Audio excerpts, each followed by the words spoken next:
বুখারী শরীফের ৭০৭৪ নম্বর হাদিস বা ২৪ নম্বর হাদিস। ক্বালা রাসূলুল্লাহ সাল্লাল্লাহু আলাইহি ওয়াসাল্লাম, আল্লাহর নবী বলেন, দাখালতুল জান্নাহ, আমি জান্নাতে প্রবেশ করলাম। জান্নাতে প্রবেশ করার পর আমি তাকায় দেখি, ফাইদা আনা বিকসরিম মিন যাহাব, আমার সামনে একটা স্বর্ণের প্রাসাদ। ফাকুলতু লিমান হাযা, আমি প্রশ্ন করলাম এই প্রাসাদটা কার? ফেরেশতারা জবাব দেয়, লিরাজুলিন মিন কুরাইশ, এই প্রাসাদ হলো কুরাইশি একজন ব্যক্তির। নবীর বংশের নাম কি? নবী চিন্তা করলেন আমিও তো কুরাইশের।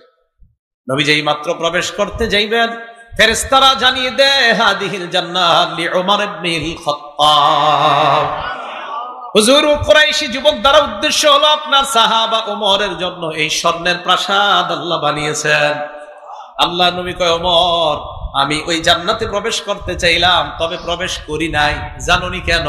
মা মানানি আন আদখুলাহু ইল্লা মা আ'লামু মিন গায়রাতিকা, তোমার যেই আত্মমর্যাদাবোধ, এই কথা মনে পড়ার কারণে আমি আর তোমার জান্নাতে প্রবেশ করি নাই।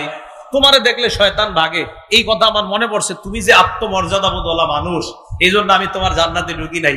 হযরত ওমর কান্না করা শুরু করে দিছে, ইয়া রাসূলুল্লাহ আলাইকা আগারু ইয়া রাসূলুল্লাহ, হুজুর আমি কি আপনার সাথে আত্মমর্যাদাবোধ দেখাই, আপনি কেন প্রবেশ করলেন না? তো যাই হোক, জান্নাতের প্রাসাদ জানলাম। হযরত ওমরের প্রাসাদটা স্বর্ণের তৈরি। সহিহ বুখারী ৭০৪৭ নম্বর হাদিস দ্বারা বোঝা যায়, নবীজি সাল্লাল্লাহু আলাইহি সাল্লাম হঠাৎ উপরের দিকে তাকাইছে। লম্বা হাদিস, আলোচনার সুযোগ নাই। তো ওখানে যাওয়ার পর নবীজি উপরের দিকে তাকায়া দেখে কি যেন এরকম মণিমুক্তা দ্বারা তৈরি করা, খুব উজ্জ্বল। উপরে তাকানোর পর নবীজি বললেন, এটা কি? তো ফেরেশতারা বললেন, এটা জান্নাতে আদ। এর উপরে আবার কি সুন্দর রাজপ্রাসাদ কার? ফেরেশতা দুইজন জবাব দেয়, ওটা আপনার। নবীজি, আমি ঢুকি? না, এখনো সময় হয় নাই, মানে আপনি এখনো মরেন নাই। তো রাসূল আকরাম সাল্লাল্লাহু আলাইহি সাল্লামের সাহাবাদের জান্নাত এমন, আল্লাহ আমাদেরকে এমন জান্নাত দান করেন। এগুলো 15 নাম্বার কথা। 16 নাম্বার, জান্নাতের মধ্যে তাবু আছে। বলেন তো কি আছে? তাবু আছে। জান্নাতের মধ্যে গাছ আছে। আগে আমরা আস্তে ধীরে যাই। তো জান্নাতে আপনি ঢুকলেন, জান্নাতের প্রাসাদ পাইলেন। এখন দেখবেন এই যে যারা বাড়ি বানাইছে, এই বাড়ি কি পুরাটাই উনি থাকে, না বাড়ির মধ্যে আলাদা আলাদা রুম আছে? না, আপনারা মনে হয় একজনে থাকেন পুরা সবাই, নাকি আলাদা রুম আছে? আলাদা রুম। আল্লাহ পাক রব্বুল আলামিন কি বলে দেখেন, সূরা আনকাবুতের 58 নম্বর আয়াত, ওয়াল্লাযীনা আমানু ওয়া আমিলুস সলিহাত লানুবাউইআন্নাহুম মিনাল জান্নাতি গুরাফা। আল্লাহ বলেন, যারা ঈমানদার এবং নেক কাজ করে, জান্নাতে আমি আল্লাহ তাদের জন্য স্পেশাল কামরার ব্যবস্থা করে দিব। 17 নাম্বার, কামরার মধ্যে যখন ঢুকবেন, ঢুকার পর আপনার কামরার মধ্যে খাট থাকবে। খাটটা কেমন দেখতে? আল্লাহর পাক রব্বুল আলামিন পবিত্র কোরআনের মধ্যে বলেন, সূরা আর রহমানের মধ্যে বলেন, সূরা তুরের মধ্যে বলেন, 20 নম্বর আয়াতে বলেন, মুত্তাকিইনা আলা সুরুরিম মাসফুফা, জান্নাতের মধ্যে আপনার খাটগুলা সারিবদ্ধভাবে সাজানো। এই খাটের মধ্যে হেলান দিয়ে থাকবেন। বিছানা কেমন? সূরা আর রহমানের 54 নম্বর আয়াতে আল্লাহ বলেন, মুত্তাকিইনা আলা ফুরুশিম বাতাইনুহা মিন ইস্তাবরাক, জান্নাতের বিছানা রেশমের আস্তর বিশিষ্ট বিছানার মধ্যে জান্নাতি হেলান দিয়ে বসবে আর উপভোগ করতে থাকবে। তাহলে এইভাবে বসা থাকবে। এটা কাদের জন্য? কক্সবাজার সমুদ্র সৈকতে গিয়ে যারা উল্টা পাল্টা না করে। না, বুঝেন নাই? হ্যাঁ, কক্সবাজার এইভাবে বিছানো থাকে, এর আগে উল্টা পাল্টা করে। এই জন্য তো আমরা করি না, কারণ আমরা তো জান্নাতে পাবো। তো জান্নাতের খাট, খাটের মধ্যে বিছানা, বিছানার মধ্যে বালিশের দরকার আছে না নাই? সবাই আসতে কইছে, দরকার নাই? আপনারা বালিশ ছাড়া ঘুমান? তাহলে বালিশের দরকার আছে। সূরা গাশিয়ার 13 নম্বর আয়াতে আল্লাহ বলেন, ওয়াদামারিকু মাসফুফা, সারি সারি বালিশ থাকবে। কোনটা দরকার আপনার, যেটা চয়েস হয় ওই বালিশে হেলান দিয়ে বসবেন। আচ্ছা, বালিশ পাইলেন। এবার জান্নাতের বিছানা, খাট কতটুকু উঁচু হবে? আল্লাহ কয়, ফিহা সুরুরুম মারফুআ, সূরা গাশিয়ার 15 নম্বর আয়াত। 13 নম্বর আয়াত আল্লাহ বলেন, ফিহা সুরুরুম মারফুআ। 13 নম্বর আয়াতে বলছে খাটগুলা হবে উঁচু, আর 15 নম্বর আয়াতে বলছেন ওয়ানামারিকু মাসফুফা, বালিশগুলা হবে সারি সারি সারি ভাবে সাজানো থাকবে। 16 নম্বরে আল্লাহ আয়াতের মধ্যে বলেন, ওয়াজারাবিয়্যু মাবসুসা, জান্নাতি গালিচা দিয়ে হাঁটতে হাঁটতে গিয়ে তার খাটে প্রবেশ করবে। ওই গালিচাটা বড় চমৎকার ভাবে তার সামনে সাজানো থাকবে। 22 নম্বর কথা, এবার আপনি জান্নাতের সব আরাম আয়েশ বুক করতেছেন। মাঝে মাঝে আপনি একটু বাহিরে যাবেন, কক্সবাজারে দেখবেন সমুদ্র সৈকতে কি এরকম একটা ছাতার মতো টানায় রাখে, আরে আসেনি এটার নিচে ওনারা আরাম করে, আমরা কেন করি না? আমরা ওখানে করবো ইনশাআল্লাহ। রাসূল আকরাম সাল্লাল্লাহু আলাইহি সাল্লাম কি বলে দেখেন, তিরমিজি শরীফের 2528 নম্বর হাদিস, ক্বালা রাসূলুল্লাহ সাল্লাল্লাহু আলাইহি ওয়াসাল্লাম, আল্লাহ নবী বলেন, ইন্না ফিল জান্নাতি লাখীমা, জান্নাতের মধ্যে তাবু হবে, এমন এক তাবু, মিন দুররাতিন মুজাওয়াফা, এক একজনের তাবু হবে বনি মুক্তা দ্বারা তৈরি করা, আল্লাহু আর জুহা 60 মিলা, একটা তাবুর এক পাশ থেকে আরেক পাশ 60 গজ লম্বা, ফি কুল্লি জাওয়াতিন মিনহা আহলুন, প্রত্যেকটা তাবুর খুঁটির মধ্যে একজন হুর বসা থাকবে, ইয়াতুফু আলাইহিমুল মুমিন, ঈমানদাররা ওই হুরদের সামনে দিয়ে প্রদক্ষিণ করবে, এক এক হুররে আরেক হুর দেখবে না। হাদিসে আসছে, মা ইয়ারাউনাল আখারিন, এই খুঁটির হুরকে আরেক খুঁটির হুর দেখবে না, এত দূরে থাকবে এক এক হুর, মানে তাবুটা এত বড়।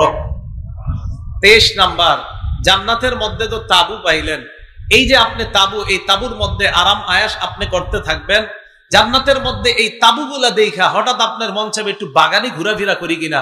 দেখবেন আমাদের দেশের অনেক বড় বড় মানুষ যারা, বিশেষ করে অনেক অঞ্চলে আছে, সিলেটে আরো কিছু কিছু জায়গায়, এরা বাসা বানায় এমন ভাবে সামনে বিশাল বড় মাঠ টাট রাখে, কারণ আপনার জান্নাতে মন চাইবে আমার একটু মাঠ ঘাটও তো দরকার। তিরমিজির 2528 নম্বর হাদিসে নবী বলেন, আমি আপনি প্রত্যেকে যদি জান্নাতে যাইতে পারি, 2টা স্বর্ণের বাগান আর 2টা রূপা, মোট 4টা বাগান দান করবেন। রাসূল আকরাম সাল্লাল্লাহু আলাইহি সাল্লাম বলেন, ইন্না ফিল জান্নাতি জান্নাতাইনি আনিয়াতুহুমা ওয়া মা ফীহিমা মিন যাহাব, জান্নাতের মধ্যে তোমার জন্য 2টা বাগান হবে স্বর্ণের, এই স্বর্ণের বাগানের মধ্যে যা আছে বাসন তোষণ সব স্বর্ণের, আর 2টা হবে রূপার, এটার মধ্যে যা আছে সব হবে রূপার। তাহলে এবার বাগানে গেলেন, যাওয়ার পর বাগানের মধ্যে গাছের দরকার আছে না নাই? বুখারী শরীফের বর্ণনা, জান্নাতের গাছও হবে।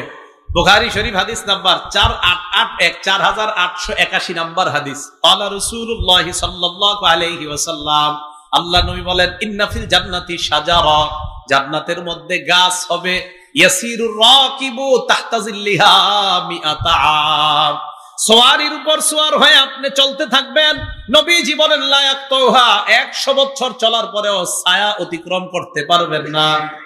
কয়শ বছর? 100 বছর। 25 নাম্বার আলোচনা, গাছের গোড়া গোড়া, কাণ্ড কাণ্ড, তিরমিজি শরীফের 2525 নাম্বার হাদিস, ক্বালা রাসূলুল্লাহ সাল্লাল্লাহু আলাইহি ওয়াসাল্লাম, মা ফিল জান্নাতি শাজারাতুন ইল্লা সাকুহা মিন যাহাব, জান্নাতের প্রত্যেকটা গাছের কাণ্ড হবে স্বর্ণের। এবার গাছ কারা কারা লাগাইতে চান? সবাই লাগাইতে চান গাছ? গাছ দুনিয়াতে থাকতে লাগাইতে হবে, এটা হলো 26 নাম্বার আলোচনা। এবার শুনেন গাছ লাগাইবেন কেমনে, 2টা উদাহরণ দিই। তিরমিজি শরীফের 3465 নাম্বার হাদিস, বিসমিল্লাহ। এই হাদিসের মধ্যে রাসূল আকরাম সাল্লাল্লাহু আলাইহি সাল্লাম বলেন, মান ক্বালা সুবহানাল্লাহিল আযীম ওয়া বিহামদিহি, বলেন ওয়া বিহামদিহি, বলেন সুবহানাল্লাহিল আযীম ওয়া বিহামদিহি, আবার বলেন সুবহানাল্লাহিল আযীম ওয়া বিহামদিহি।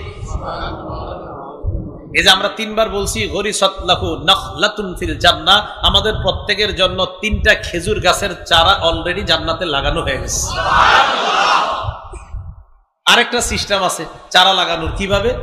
এটা আপনার আছে ইবনে মাজাহ কিতাবের নাম, হাদিস নাম্বার 3807 নাম্বার হাদিস, 3807 নাম্বার হাদিস, ক্বালা রাসূলুল্লাহ সাল্লাল্লাহু আলাইহি ওয়াসাল্লাম, নবীজি আবু হুরায়রা রাদিয়াল্লাহু তাআলা আনহুর সামনে দিয়ে যায়। আবু হুরায়রা তখন গাছ লাগায়।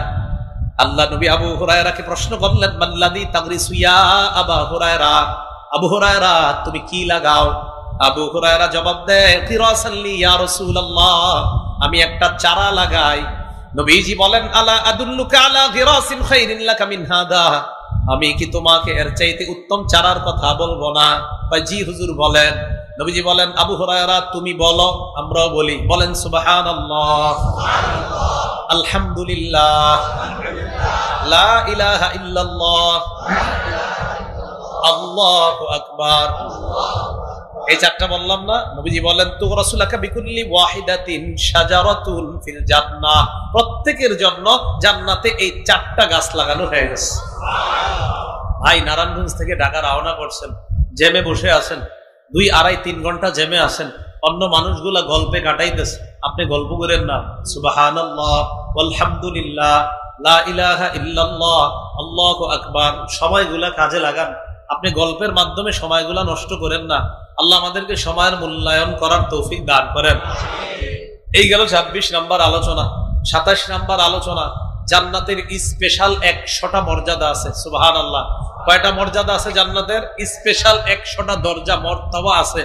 সহিহ বুখারী এই হাদিস নাম্বার 2790 নাম্বার হাদিস। ক্বালা রাসূলুল্লাহ সাল্লাল্লাহু আলাইহি ওয়াসাল্লাম, আল্লাহ নবী বলেন, ইন্না ফিল জান্নাতি মিআতা দারাজা, জান্নাতের মধ্যে 100টা মর্যাদা আছে। আ'আদ্দাহাল্লাহু লিল মুজাহিদিনা ফি সাবিলিল্লাহ, এই 100টা মর্যাদা আল্লাহ মুজাহিদদের জন্য প্রস্তুত করে রাখছেন। কাজের জন্য মুজাহিদ। সবচাইতে শ্রেষ্ঠ মর্যাদা কোনটা? তিরমিজি শরীফের 2531 নাম্বার হাদিস। ক্বালা রাসূলুল্লাহ সাল্লাল্লাহু আলাইহি ওয়াসাল্লাম, আল ফিরদাউসু আ'লাহা দারাজা, জান্নাতুল ফিরদাউস হলো সবচাইতে উঁচু মর্যাদা। ওয়া মিনহা তুফাজ্জারুল আনহারুল আরবাআতিল আনহারুল জান্নাতিল আরবাআ, এই জান্নাতুল ফিরদাউসের নিচ থেকে জান্নাতের 4টা নহর প্রবাহিত হয়। ওয়া বিন ফাওকিহা তাকুনুল আরশ, জান্নাতুল ফিরদাউসের উপরে হলো আরশ। জান্নাতুল ফিরদাউসের উপরে কি? আরশ। এখন নবীজি কি বলে দেখেন, ফাইদা সাআলতুমুল্লাহা ফাসালুহুল ফিরদাউসা, তোমরা যখন আল্লাহর কাছে জান্নাত চাইবা তখন জান্নাতুল ফিরদাউস চাইবা। বলেন আল্লাহর কাছে মুনাজাতে কি বলবো? আল্লাহ আপনার কাছে জান্নাতুল ফিরদাউস চাই। এগুলো 28 নাম্বার আলোচনা। 29 নাম্বার আলোচনা, জান্নাতে যাওয়ার পর খাওয়া লাগবে না? 2-3 জন কয় জি, মানে এরা খাবে না। আমি তো খামু, আমি খাইতেই যাবো। হ্যাঁ, তো এনে তো আল্লাহ খাওয়াইতে নিব। এলে তো দুনিয়াতে আমরা মনে করেন হারাম হালাল বাঁচতে হয়, জান্নাতে গেলে খালি খাইবেন, কোনো বাছাবাছি নেই, সব হালাল। যাবেন না? এই তো যাবেন তো। সহিহুল জামে হাদিস নাম্বার 1627 নাম্বার হাদিস। এখন কেন খাবেন? আরে আপনি খাইতেই হবে। খাইতে হবে কেন? এই হাদিসটা শুনলে বুঝবেন কেন খাইতে হবে। ক্বালা রাসূলুল্লাহ সাল্লাল্লাহু আলাইহি ওয়াসাল্লাম, আল্লাহর নবী বলেন, ইন্নার রাজুলা মিন আহলিল জান্নাহ লা ইউতা কুওয়াতা মিআতি রাজুলিন ফিল আকলি ওয়াশ শুরবি ওয়াশ শাহওয়াতি ওয়াল জিমা', একটা জান্নাতি খাবে, পান করবে, জৈবিক চাহিদা পূরণ করার ক্ষেত্রে আল্লাহ তাকে 100 পুরুষের শক্তি দান করবে। না আপনারা খায়েন না। 100 পুরুষের শক্তি দিলে তো কি করবো? তো খাইতে হইব খালি। খাওয়ার ক্ষেত্রে 100 পুরুষের শক্তি আল্লাহ দিবে, তো খাবেন না? ইনশাল্লাহ খাবো। এই হলো 29 নাম্বার আলোচনা। 30 নাম্বার, জান্নাতের মধ্যে আপনি খাওয়ার আগে কিয়ামতের মাঠে যারা থাকবে আল্লাহ ওখান থেকেই জান্নাতীদেরকে খাওয়ানো শুরু করবে। সহিহ বুখারী হাদিস নাম্বার 6520 নাম্বার হাদিস। ক্বালা রাসূলুল্লাহ সাল্লাল্লাহু আলাইহি ওয়াসাল্লাম, আল্লাহ নবী বলেন, তাকুনুল আরদু খুবজাতান ওয়াহিদাতান ইয়াউমাল কিয়ামা, এই পৃথিবীটাকে আল্লাহ কিয়ামতের মাঠ বানাবে, অনেক লম্বা বানাবে, রাবারের মতো লম্বা করবে। কিয়ামতের ময়দানে এই দুনিয়ার পরিমাণ একটা রুটি বানাবে, নুজুলান লি আহলিল জান্নাহ, জান্নাতীদেরকে মেহমানদারি করার জন্য।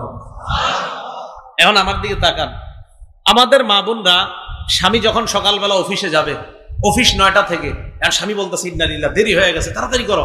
স্ত্রী চিন্তা করে, হারে উনি কি খাবে রাস্তা, তাড়াতাড়ি রুটিটা উল্টায়, ঠিক না? নবীজি বলেন, ইয়াতাকাফফাউহাল জাব্বার কামা ইয়াকফাউ আহাদুকুম খুবজা, সফরের সময় তোমরা যেমন রুটি খুব তাড়াতাড়ি উল্টাও, কিয়ামতের মাঠে এই পুরো দুনিয়ার সমপরিমাণ রুটিটা আল্লাহ এইভাবে কোনো ব্যাপার না উলট পালট করে দেখায় দিবেন।